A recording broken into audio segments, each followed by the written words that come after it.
A Jefferson County landfill was the first of its kind in Ohio when it opened in 1987. But any prestige that carried has since been buried in controversy. Environmental concerns are part of the property's past and present. Its future to be determined. News 9's Jessica Haberley got exclusive access to the property and takes you inside the landfill. Standing room only as a community stands together to fight a landfill. We are against this. This is November 2019, days after Greenway Reclamation came to town and met behind closed doors at a hotel to express interest in buying the Crossridge landfill and C&D disposal technologies and bringing them back to life. The community quickly rallied, posting "Say No to the Landfill" signs around town, signing petitions and writing hundreds of letters of opposition. Nearly a year later, an emotional crowd as landfill representative Joe Scagoza holds an informational meeting seeking public support. The site has been tangled up in civil court since 1999 over environmental issues and allegations of fraudulent property transfers.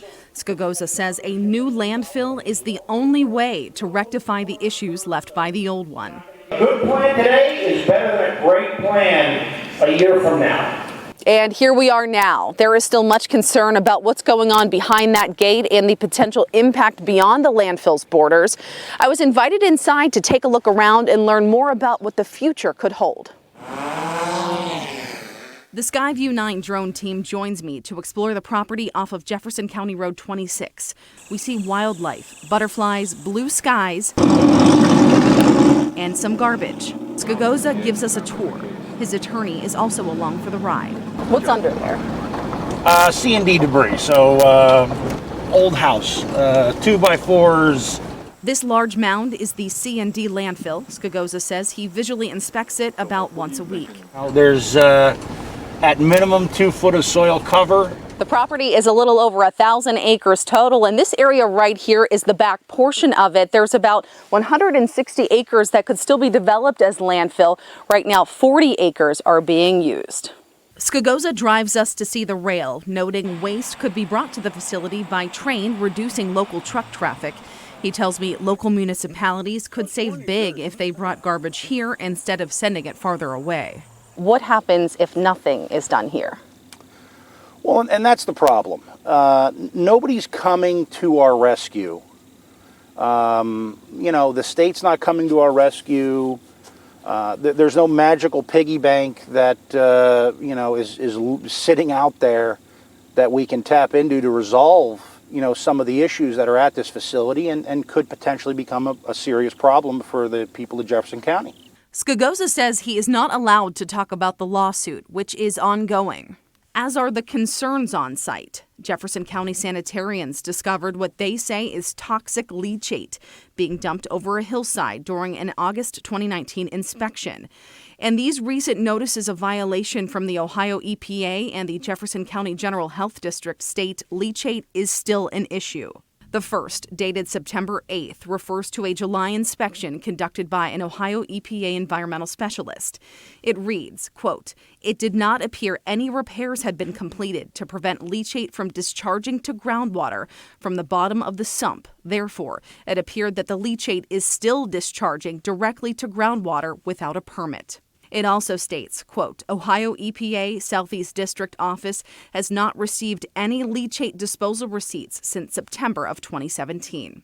In the Jefferson County General Health District's notice of violation dated October 14th, it describes a recycling area full of 90,000 cubic yards of commingled municipal solid waste and construction and demolition material and says, quote, "This location has a steady flow of leachate that drains into approximately 10-foot deep hole dug by the facility.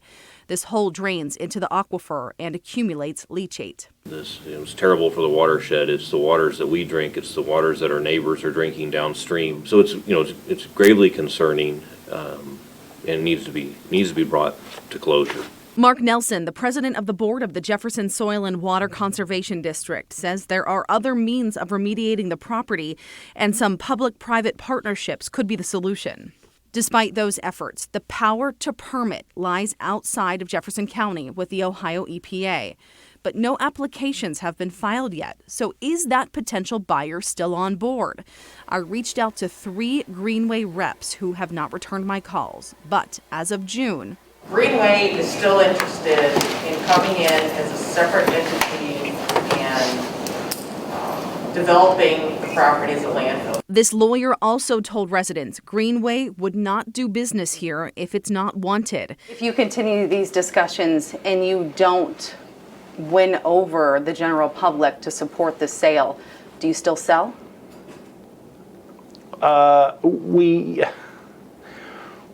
We would continue to look for a way to resolve the issues on the site.